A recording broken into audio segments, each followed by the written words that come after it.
All right, at this time, I'd like to ask Director Joe Zerull to come up onto the stage so we can ask you a couple questions. Ladies and gentlemen, Director Joel Zerull.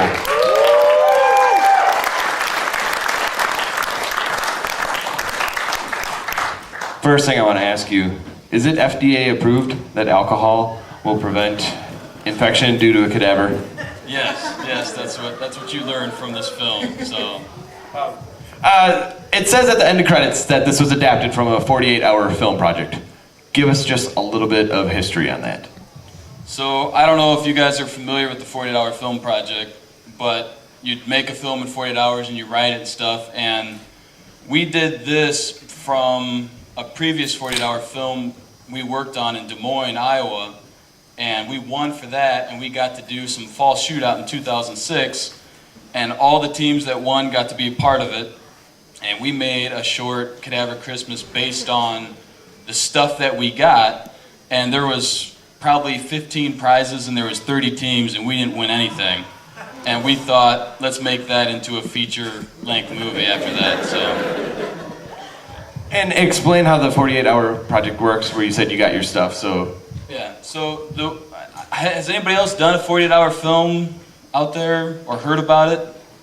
One person, way back, 2 people. Pretty much you go there and you pay to make a movie, and you get your genre, you get your line of dialogue that you have to use, you get a character you have to have, and you have a prop that you have in it too.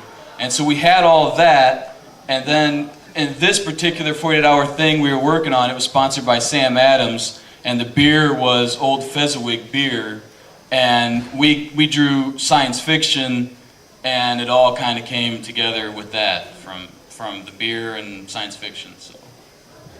Before we turn it over to the crowd, talk about the college and acquiring the permission to film on there, and also the significance of the school. All right. So Dan, who played the janitor, was my roommate at that college, and he went off and got his graduate degree in Chicago, and then we came back and said, we pulled the alumni card saying, hey, we paid so much money to go to this college, hey, you should let us film here. And it was a Catholic college, so we had a lot of problems. They had to read the script. We honestly didn't get them to sign off on the location until the week of shooting, which was very nerve-wracking when everything was moving.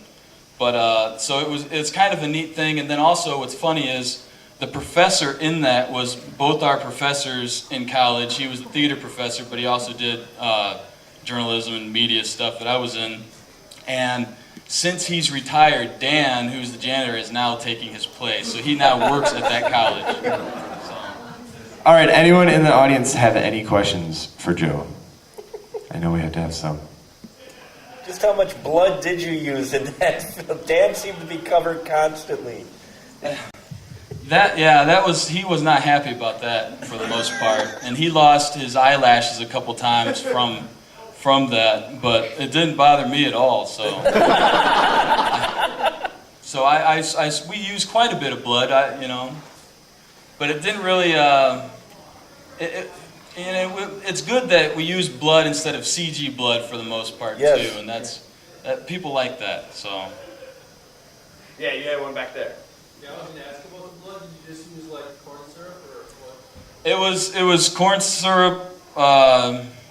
Red food coloring and chocolate syrup, and then we shot this. We had good intentions to get it done in the time we allowed, and we didn't. And we came back like that following spring, just a half crew, and then we did it again later that following summer again. And we stored the blood that we saved, and we used it again, and it was just the nastiest stuff that when you store corn syrup and chocolate syrup and food coloring just in some warm basement somewhere, and then pour it on your actors and extras. They didn't like that so much. Anyone else? Oh, we got one up top. What was your budget? What do you think the budget was? That's not what I asked. That's always the question for when you go to a lot of festivals and stuff, is budget, and a lot of people lie about that. and I could lie here. But our budget, we only were able to raise $7,000 to make the film. But that's not what I asked. What was your budget? Well, yeah. Raised, how much did it cost? Yeah, well, we only actually spent that much money, and then we've raised money since with, once we got it done, and we got it done in 2010 when it was finished completely with music and everything, and then we had some showings privately to raise a little bit more money so we can enter it into festivals. And just like I Didn't Come Here to Die, we've been playing in festivals for the last 2 years before it finally got noticed by a distribution company. So, but we you know, if we were to pay actually everybody that worked on it, because we didn't, we just gave them credit. So if eventually it makes money through this distribution deal, which it won't, then maybe we would all get paid. But so if you were to think budget-wise and running the equipment, which we didn't, because I work at a production company and I stole it all, and so it would have been a lot more than $7,000, I'll tell you that. Up there again. How many days did you shoot? We scheduled 2 weeks, and it was really ambitious because most people have big crews, and we did not. It was very small. Sometimes it was just me and Dan and Hanlon, who are the drunk and the cop, or the drunk and the janitor. And so we scheduled 2 weeks, and I threw my back out for the second time right before. And so we were just real slow, and it was a new camera I wasn't used to, and we were real slow. And then we couldn't finish in that 2 weeks, which is really scary, and we crashed, and it was production hell. And then we regrouped. I had my second back surgery. It was awesome. And then we got back in that following spring for a long weekend, probably 4 days. So the first time it was about almost 2 weeks, then 4 or 5 days, and then another 3 or 4 days in the summer, then a couple other shoots later that summer after that. So it was a JVC HDV camera that was 1280 by 720, but we had a adapter on it to put prime film lenses on there.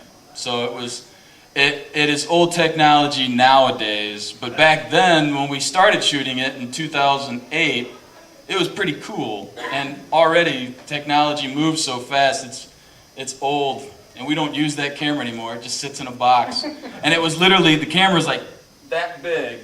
And so whenever we had to do low angle shots, we had to prop up the actors on a desk or something. So it was quite painstaking for a lot of shots and stuff. So.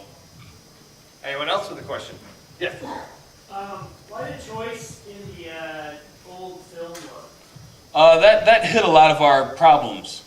That's the main reason, because we didn't have great sound equipment, we didn't have great everything, and that hit a lot of our problems. But at the same time, it was fun to do, and if I had to do it over again, I almost would not put the scratches in it, because that seems to be a lot of the attention of either people love it or hate it. And it really doesn't add to the story any, or it doesn't need to. And in fact, I was told, because we got distribution in the UK and in Germany recently, and I was told, we got distribution deals, it's great, but you got to take the scratches out. And I was so pissed off, more so because I had to do more work on it. But I ended up doing it because, you know, I'm a bitch and I want to make money at some point. So I took the scratches out, and it looks just as, it looks just as good. It was just a choice. Some people like it, some people don't.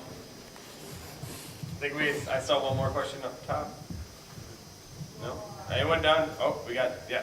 For the 48-hour project, you said that you got a genre and you also had a line you had to use and a prop you had to use.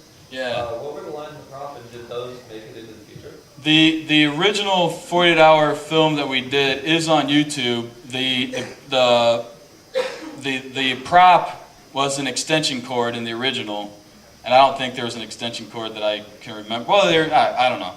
But the character was a cartoon voice artist, And that's why there was the cartoon at the beginning, so that kind of followed it, but he was no longer a voice artist.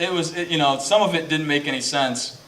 And when you're doing the 48 hour, you can stretch some things and manipulate stuff. The line of dialogue was, God, I have no idea what the line of dialogue is.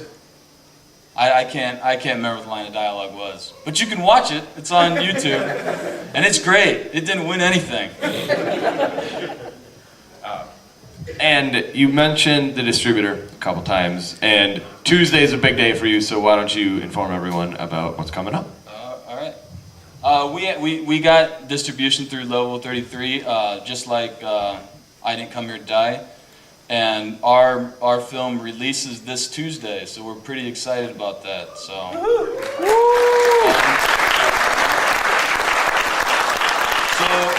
you can get it, you should be able to get it, you know, right now through Amazon or any of that, but you should be able to get it at Best Buys and all that stuff too. So buy it, and I might make a penny of what you buy, so.